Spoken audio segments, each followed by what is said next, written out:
Well guys, so with the head of the snake, we have discussed the lore that came with the raid, the lore that came with the post-exploration of the raid, the lore that came with the new map Lake Doric, the lore that came with the new actual story, and the lore that came at the end of the actual story, or alongside it, I suppose, with the little journals that were filtered throughout Caudicus's manor. Then we've talked a little bit about the big mystery of the patch, that being who the hell is this Lazarus the Dyer, if it's an imposter or indeed an imposter at all. That's a lot to talk about. Well, throughout all of those videos, I have had various responses and interesting comments in return from you guys, and I wanted to highlight what some of those more interesting points might have been, and also to talk about some stuff we might have just simply missed. So that's what today's video is going to be like. It's going to feel a lot like a Q&A. Long-time watchers of the channels will remember I used to do Q&As a lot more regularly. They kind of subsided with the streams, which are basically insanely long Q&A sessions anyway. But we're going to kind of do that kind of format. I'm going to pick out a lot of your comments and we'll see what we think about them, shall we? Well, so I guess one of the better places to start is with one of the more recent topics, which was the post-raid exploration, in which we found out a little bit more about Saul's imprisonment in the Bastion of the Penitent. And so there was kind of a big question that came out as a result of that raid. And it's sort of a fundamental thing about the story that I don't think the devs really told that well. And that's the question, why was Saul imprisoned and not killed? So there was kind of a suggestion that maybe there was something bigger going on when they imprisoned Saul, that they took him away with them, maybe he was on their side for a while, and then eventually he did something that they didn't like, and so they imprisoned him. But, you know, these are the Massart we're talking about. Why wouldn't they just finish him off immediately? Later on as well, it seems more evident, I think, from the patch that really, they grabbed him and immediately imprisoned him. That there was no, like, middle period. He was taken away to ensure his silence, as I believe the cutscene outright states. But again, why imprison the dude? Why torture him for over 250 years where he's got nothing to look at except this like one tree that's growing nearby, and he has this big scary thing Samrog looking over him? Why do all of that? Why not just finish this puny human off? So I've discussed a little bit of this already. And the main idea I talked about before was that perhaps to the Massart this was just a case of they've got nothing to lose by leaving Saul alive, but everything to gain. If they can eventually crack him, break him down, and mold him into whatever they want, they can regain their control over Kryta a lot better. But that theory has quite a few holes. I actually think, yeah, they do have a lot to lose. If Saul was ever found, and let's face it, the Bastion wasn't too far away from regular Kryta, well defended perhaps, but not too far away. If he was ever found, if he was ever freed, well, they'd have a real problem on their hands. They would have this terrible secret break out and totally undermine all of their efforts. So maybe there was a little something else going on. Another twist could be this, that they had actually imprisoned him, but then because of the Titan invasion and the valiant efforts of the Guild Wars 1 heroes, it was kind of that they just didn't have the time or the ability anymore to upkeep that prison, and that's why they abandoned it, and that's why the riots ended up happening, and that's why Samrog ended up taking over, and that's why the only thing we see there is the Eye of Janthir. It's just because they got distracted, and all of a sudden, Saul wasn't a big problem anymore. The mystery and the secret of the Massart had gotten out anyway via Glint, and well, now that was sort of not on their minds, and he just got abandoned there, and it was never a plan to go the full 250 years. I think that's where I lean most. However, one comment came from you guys, Manny Moonstone. I'll read this out because I did find this pretty interesting, and there's the follow-up questions. They say this, they say, I'm surprised there isn't a theory about Saul being alive because of revenants. That might sound a bit weird, but he goes on to say, the Massart needed Saul's silence to ensure whatever secret never got out right. Well, if Saul died, he would go through to the mists. Then presumably future revenants could talk to him through the mists and learn the secret. So to ensure his silence, the Massart needed to make sure he never died, more so than bending him to their will. So that's a cool idea. I hadn't thought of that at all. And so the Manny here in the comments kind of talks very explicitly about revenants. I would broaden that focus a little bit. It's just missed communication. It doesn't doesn't have to be through revs. There's many different ways that we see people have been able to communicate with souls that have ended up passing through into the various afterlives. There is a lot of opportunity for people there, not just from humans, not just from revenants either, but in a great number of different places. The ritualists of Cantha spring to mind, similar to revenants in some ways, that, yeah, they could kind of communicate with people from the mists. And then there's also the idea of Saul breaking through from that side back in. So I actually think there is a little bit to this. This is kind of a cool idea. Now, somebody does say in response in the comments, oh, but, you know, the mists are everything. They're the past, the present, and the future. It doesn't matter. All he has to do is die at some point, and then we could potentially read to him in the mists anyway, which maybe undermines this. But I'll point something out, guys, right? The franchise very rarely touches on the mists sort of tapping into the future. When we look at the fractals, for example, fractals of the mist will only ever deal with events that are very near the present or the past. We've never seen and probably never will see a fractal that deals with the future. And the devs have been very hesitant to have the mists show us the future in many capacities. I think that's for a very important reason, and that's because if you implement too much prophecy, if you implement too much future sight into the franchise, it kind of undermines tons of different stories. You know, in Guild Wars, we have had prophecy, and we have had people who can see the future and have told things, and there have been splashes of that. And there's even one of the most enigmatic characters in the entire universe, Baltec, who seems to be some kind of a time traveler. But I think that it's very important those stories never really hit the core story too closely, because that can really lead to a lot of wonky stuff in terms of the stories that they're telling. So yeah, I think that we'll never really have to consider that part of the mist too much when we're talking about our theories. Truth is that in Guild Wars, no one's omniscient. And you know what? I think that fact of Tyria is one of the more interesting things about this franchise and this world that we're all keen on. So yeah, I thought that was pretty cool though. Interesting idea. Maybe some food for thought with other characters too. Moving on, we also had from the raid some interesting dialogue from Glenna talking about how she felt we were on the skin of Tyria, that the boundaries seemed to be whittling away. And when I showed you guys this video where I was doing some exploration of the Bastion, after the raid has been cleared, something anyone can do, by the way, whether you raid or not. When I was doing this, I was talking about this idea that we were at the edge of Tyria. So the raid does suggest this quite a lot. I haven't seen enough discussion on this. Somebody did leave a comment just saying, hey, what do you think about this? Are you a flat Tyrian believer? Well, no, not really. I don't believe that Tyria is flat. It's funny because some of the maps we've had of the world before have basically been taken from a globe texture, but are now treated by the canon or by the texture that we got as a map instead of a globe, which really is kind of weird. But no, I do not believe that Tyria is flat. I think it is obviously a globe, but there is a really interesting idea here of there being some kind of an edge or some kind of weird interdimensional boundary and breaking. So I have increasingly over this year, and particularly through the Head of the Snake release, become more and more a fan of the idea that the Isles of Janthir are the site of a prior Bloodstone explosion or some really ridiculous tampering with vast quantities of magic that once upon a time happened with the Massat, perhaps related to this big betrayal that they once upon a time enacted upon those old races. I've become a huge fan of that idea. And you know, the Bastion of the Penitent is really close to the Isles of Janthir. So the idea that maybe this huge explosion has ripped reality there to the point that there's like this just massive void or chaos or craziness going on as the mist and other realms are perhaps bleeding into Tyria, that we're like on the edge of that happening. Well, yeah, that's kind of like there's an edge of Tyria, right? And that's why we see all this celestial goop and stuff splashed all over the Bastion, or not all over the Bastion, but in various places. And Glenna talks about magic tingling in the air. I think that's really exciting. There's been a lot of different fantasy franchises I've experienced before where they have like the edge of the world, and usually it's out in the ocean and you see all this water, you know, just cascading down into a void that you can't even see the bottom of. I love this stuff, and to have a little dash of that in Guild Wars I think would be really cool. So this is a very fun part of the raid wing. And yeah, I don't think that we see enough talk about it. Is it because of a Bloodstone explosion? Is it something else completely? I really don't know. Another fun thing I would point out, though, that I never got to touch on, I think, on any of my coverage so far, is the Jotun, right? There is an interesting side story and something I have been mulling over. I can't say I've got enough points to push it into a total theory. Maybe someone in the comments for this video can do such a thing. But think about this, guys.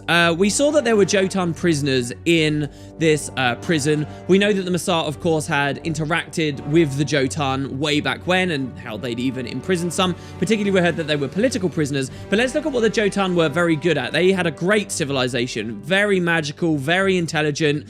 If anything, and maybe this is just because I like the idea more than anything else, I always interpret the Jotun as being one of the greatest of the ancient races. How high they climb and how high they fall, or how far they fall, sorry. But the great thing about the Jotun was they studied the stars, and they were very celestial. And so this kind of suggests they might have looked into the mists and things quite a lot. That maybe there's some Jotun connection here is really exciting to me as to why we see the celestial goop around, perhaps. And what makes this even more fun is a very obscure thing in Guild Wars 1. Where, in actuality, at an outpost in Guild Wars 1, if you read the description, so this is a very small place to find lore, that describes some unknown threat coming from the north, from beyond the Giants Basins. And we never really got an explanation as to why the Giants Basin, or the Lesser and the Greater, were called the Giants Basin. Was this unknown threat giants, perhaps? Well, then, now that we're seeing there were Jotun near there, and this is before Eye of the North and before anything to do with the Norn or anything. Well, the Jotun are technically also giants. And that lore there also kind of crosses over now with, we do know there were giants, at least in a prison up there, Jotun prisoners. Was there perhaps something a little more? Has this got something to do with the Jotun? I think the Jotun are a really interesting ancient race to explore at some point, and they're definitely one of the more mysterious ones. So this is some fun stuff. And yeah, is there an edge of Tyria here where the mists are very close, like to a frightening degree? Maybe. The idea that the mists become close to the real physical Tyria in various places is not new in any respect. Think about where Kanaxai came from. I think about a forest in Eye of the North from the first game, where we were dealing with the nature of elder dragons and the facets and so forth that actually, again, seemed to be a place close to the mists. All this stuff is pretty cool, I think. So, yeah, I hope the devs push it a bit further. Moving away from the raid, some other things to talk about. I had a ton of you guys, way too many messages to throw up on screen here. I had a ton of you guys pointing something out about the riddles at the end of the Head of the Snake. So I've only played that instance 3 times, I think, and I didn't know this, but apparently there's actually a whole riddle I had never seen, and you guys took great joy in informing me about this. I thought I'd let you know I did get the memo, so I'll explain this to everyone. At the end of the patch, as you might recall, we go into Cordicus's secret chamber, and in his chamber, we're given a question. You throw away the outside and cook the inside, then you eat the inside, then you eat the outside and throw away the inside. What am I? Well, when I first did this, I saw the sweet corn, I went with the sweet corn, and I went through and I got a different riddle, and we went ahead. Turns out, actually, if you think about it, the chicken, which was also in the room, is a valid answer too. I'd assumed there was only one answer, but there's 2 answers. So a chicken, you throw away the outside, the feathers, then you cook the inside, then you eat the outside, which is the flesh, and you throw away the inside, which is the bone of the chicken. It works! And the devs accounted for that. I didn't let anybody know about this because I didn't know about this. Really cool. And then you go into a different chamber, and that really, you know, makes you realize how complicated and interesting this little set piece is with the spinning walls. You go into the next chamber and there's a totally different riddle in there. Supposedly, I don't know what the riddle is, but supposedly the answer is centaur. I guess very much like the cat one, or the char one, I should say. It's just another thing that Cordicus is unbelievably racist and horrible about, and that's the thing you want to answer. So yeah, I thought that was pretty cool. And guys, yes, I did hear what you were saying. Let's talk a bit about Lazarus. So there were 2 main candidates that came up a lot with the Lazarus discussion, like who the real Lazarus is, that I think people are a little bit disappointed I didn't talk about or didn't talk about enough. And to me, both of these 2 characters are one in the same. And so I do want to discuss them. We came to the idea that perhaps this is a human god that has returned to Tyria, cannot show themselves in its true form, as we would go blind, as maybe Ritlock could attest. By the way, of course, Ritlock may have these answers. And the idea was that it was a god. A lot of people seem to like the god idea. I mentioned Dwayna, I mentioned Balthazar, and I think I mentioned a 3rd god as well. But one god I didn't mention is Cormyr. So Cormyr is also just as likely a candidate as many of the other gods. There's just as many reasons. She does have the additional benefit, though, of two things. One, she actually, we categorically do know, was a human being. Some of these gods, people like Dwayna with her wings, right? They may not even be humans. They could be from totally elsewhere and other races altogether that just ended up gathering lots of magic and then became godly in our eyes, or in some races' eyes. As we know, the Char don't even think of them as gods. They just appreciate them as very powerful characters. That's kind of the Insura interpretation too. But Cormyr is human. Cormyr does potentially care a lot about Tyria. Now, she may have changed a lot in both mind and body when she rose, when she ascended to godhood, but maybe she does still have that extra thing. Now, Cormyr in life wasn't really demonstrated to know or care very much at all about Kryta or a lot of the core Tyrian areas. I believe in one of the quests, maybe she did go up to Lion's Arch, if I'm remembering things correctly. But Cormyr really didn't have too many explicit ties there, but hey, she's a god now, and she probably knows loads. So yes, she's got that going for her. Also, she's the goddess of truth.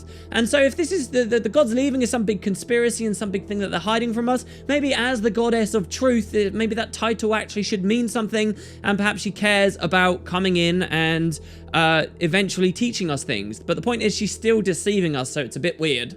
And then the other thing that people wanted to talk about, okay, and again, I view this as the same topic really, is Abaddon.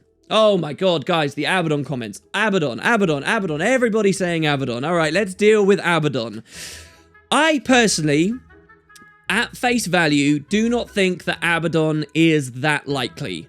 I believe, and looking at my own biases, I think I could be a little bit hung up on a very old quote from the devs. A quote that dates before Guild Wars 2 came out. But it's one that always stuck with me. So let's say the foundation here. We had Guild Wars 1 Prophecies, Guild Wars 1 Factions, and Guild Wars 1 Nightfall. Those three stories all got tied together. All the big bads and all those stories kept going, building and building and building, until eventually we realized that Abaddon was the big bad guy in charge of all of it at the end of Nightfall. Right? Abaddon was eventually the main orchestrator of all the bad stuff that happened, essentially, or a lot of it, okay? And after that ended, we went to Eye of the North, and we were told we were going to have a Guild Wars 2. In that environment, the devs gave us a quote, and people said, hey, will Abaddon, turn out to be in charge of the Elder Dragons? Will Abaddon be the orchestrator of all of this as well? To which the developers responded saying, no, we don't want to keep raising the bar and saying Abaddon's the big bad guy. The story of Abaddon is over. It's not that Abaddon was being controlled by the Elder Dragons either. We're not creating some big, long Dragon Ball Z tier list. It's a separate story. We have finished the Abaddon story. Abaddon in his entirety has become Cormyr, and we're laying it to rest. And so that quote I really did believe in, because I didn't like this idea of continuously retreading this Abaddon thing and sort of driving it into the ground. And I've always liked that quote. And I've always hoped and felt that the devs were kind of standing by it. Now, then Guild Wars 2 came out, and the story took a lot of different directions. In some places it was a total mess, in some places it was pretty good. But we did, of course, have the Fractals of the Mists vote several years after Guild Wars 2 came out, in which the devs did say, hey, we could maybe get a bit more Abaddon story. We didn't vote on that Fractal in the end, and the Fractal we eventually got kind of tied into Living World Season 1 stuff, and people think, well, hold on, maybe that Abaddon Fractal is relevant, maybe some extra stories there, maybe the Abaddon story isn't over. I guess that's up for you guys to decide. I just sort of think that they probably left him where he is. Would I even be excited to see Abaddon come back, as I know a lot of you guys are? I really can't say. I don't know. So is Lazarus an Abaddon somehow? On all of those counts, I don't think it's what I particularly want to see. But then let's go even further as well. Let's actually talk about the viability of it. Well, again, it just kind of doesn't work. Some people like to think that Abaddon might still be alive somehow. Well, he is, but the thing is, he is Cormyr. This is why I say the Abaddon idea and the Cormyr idea. Cormyr is Abaddon. Everything that Abaddon was, his energy, what made him a god, that all went into Cormyr, a new host. It is not the same character, but it is the same stuff, okay? So if Cormyr is Lazarus, then that is pretty much, in my opinion, equivalent to Abaddon being Lazarus. It's just under a slightly different host or, you know, package. It's the same thing. I don't think Abaddon really has, when you really look at the lore, the capacity to even be Lazarus here. To do that is also to have to explain a lot of other stuff, and we're already mired in a pretty interesting, you know, complicated plot. So then to talk about how all of this was possible from Abaddon, blah, blah, blah, I'm just not too sure. So I'm not too much on the Abaddon hype train, I'm afraid to say, but maybe there's a very slim chance. I don't think that I stick with it too much. Call me, yes, but Abaddon, a big bad evil guy trying to reclaim the world again, sign me out of that one. Let's move on. There's this really cool comment here, again, still about Lazarus and who it could be, something I had never considered in a million years. This is from Justin a week ago, who says, WP, do you think that absorbing the Bloodstone also caused Lazarus, the real Lazarus, to also absorb King Doric's blood?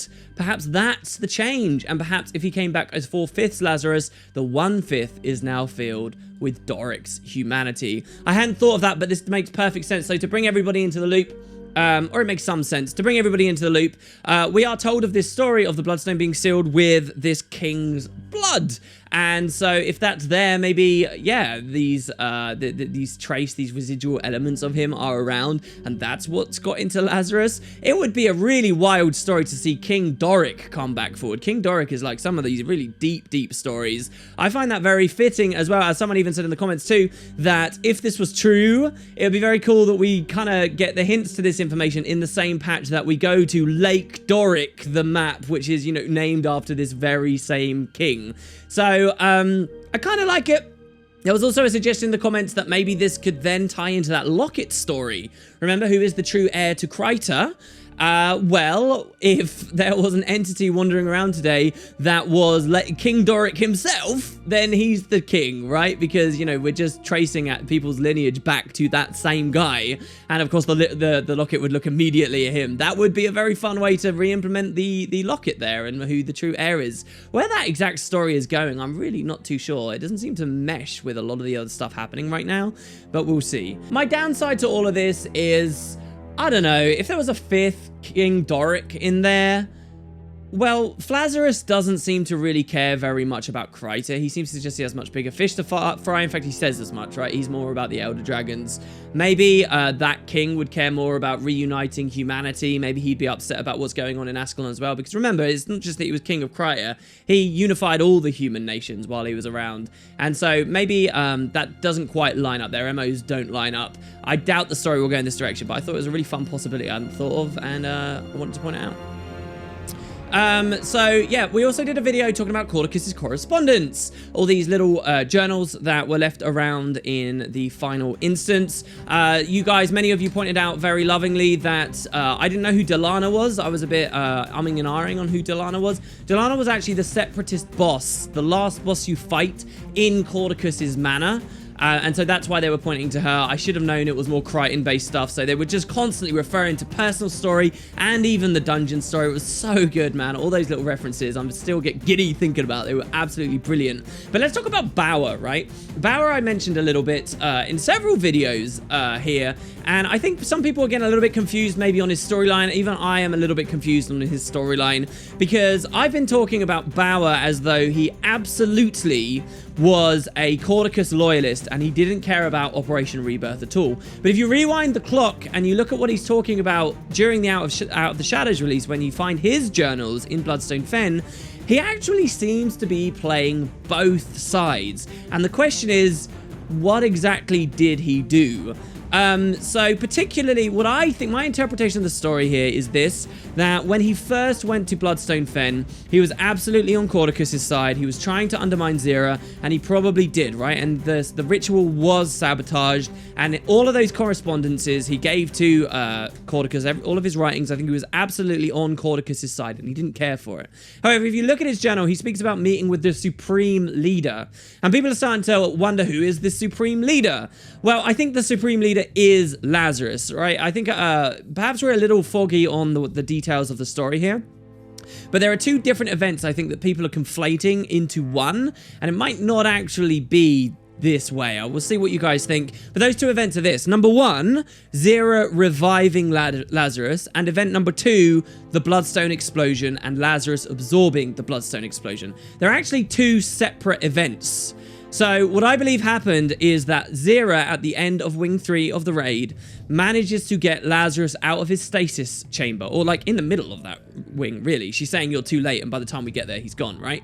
So Lazarus is out and about, and that's the Supreme Leader. Bauer sees it, is like, oh my god, it worked anyway. Wow, he genuinely is a god. All right, I worship you, writes in his journals and so forth. And then a little bit later, the Bloodstone explosion happens and supercharges Lazarus to what we eventually meet when we fly into the area with Almora on her airship. It wasn't that the explosion knocked Lazarus out of his stasis chamber at the same time, but there are some suggestions that maybe it was more like that. We'll see what you guys think. I'm going to have to go back over the source material. Out the Shadows was a while ago now, but that's my interpretation there. And I think that, yeah, Bauer was playing both sides, and you guys were absolutely right that I should point that out more. It wasn't just that Bauer was always with Cordicus, because he did seem to have a change of mind at some point. So maybe that's what was going on there. There are some little hazy things with all this Crichton stuff. I do accept that. However, I think generally speaking, they've done very well tying all the loose ends together. I think the only thing maybe you have some right to be upset about is that it turned out, I guess, all of Crichton's problems, every single one, was because of Cordicus. Bit cartoony, maybe. But hey, we got closure, and closure is good. Well, there you go, guys. That's just a bit of discussion. We'll do so much more. The more discussion that comes in the comments, the more I'll be able to pick out, the more we'll be able to talk. Obviously, we're all hoping for Super Adventure Box coming any day now. Well, next week-ish. Hopefully, they've got World 3 or something crazy for us. Maybe we'll do some discussion on that. But thanks very much, guys. If there's anything you desperately want me to talk about with the Head of the Snake, let me know, because I don't want the tap running dry any more than you do. So thanks, guys. Hope you enjoyed. It's been great to have you, and I'll see you next time.